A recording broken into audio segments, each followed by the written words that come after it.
Mater tayo mga libakira sa kalibutan. Mga lata na tayo mga bakbak sig pang libak. Tugkan tayo mga hubag-hubag inyong mga wait. Buangan mo. Inang mo kapuyo sige mo pang libak sa laing tao. Lord pasaylo agad ko Lord pero untana pa magaba ning mga satanas, mga libakira, mga himantayon, mga tabian, chismusa. Pasayloan na lang daan ko Lord o mapatay na ako si Bibit. Grabe na yung pagpanglibak sa ako.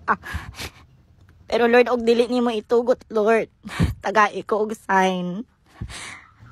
Kung makadungog ko tingog sa iring karon Lord, diri sa simbahan. Dili gid nako dayon nun ang ako ang plano na hiluan si Bibit karon na adlaw kay wa na ko kabalon sa ako buhaton Lord. Wa na din anako makontrol akong kaugalingon sa akong kalagot, makapatay gyud ko Lord, padungga ko og sign. Hinay man to Lord, kanang kusog-kusog Lord, kanang makaingon gyud ko nagikan gyud sa imo ha.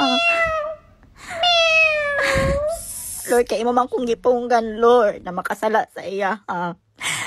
Iya mga baboy na lang akong hiluan Lord. Tuguti ko Lord, pero og dili ko nimo tugutan imo ko padunggon og tingog sa iro. Mo na ang sign na akong pangayoon Lord, tingog sa iro Lord.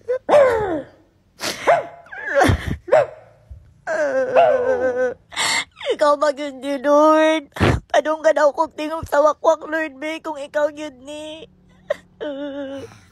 Ano ko kasabot sa buhaton Lord, gusto yun ko manimalos Lord, pero kabalo ko na bawal na, dili ka gusto ano.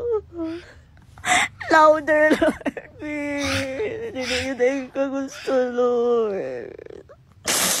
Dili pa siguro niya mo gusto manimalos ko Lord no. Kung yes Lord, padunggan daw kong taghoy Lord be. Tagay kong sign. Sign na yun ako gusto. Saan ko naman ni Lord? Ano kasama? Pero ako kaya. Ay di man mo gusto Lord na sila akong pasakitan. Akong kaugaling mo na lang ako palakitan Lord. Tapakamatay na lang ko Lord. Walang ulahin mabuhat Lord. Pero kung dili mo gusto Lord, tagai kong sign. Padungga ko og tao na mo singgit karon sa simbahan. Bawasan mo magsinggit-singgit. Diri ako eh, di ba?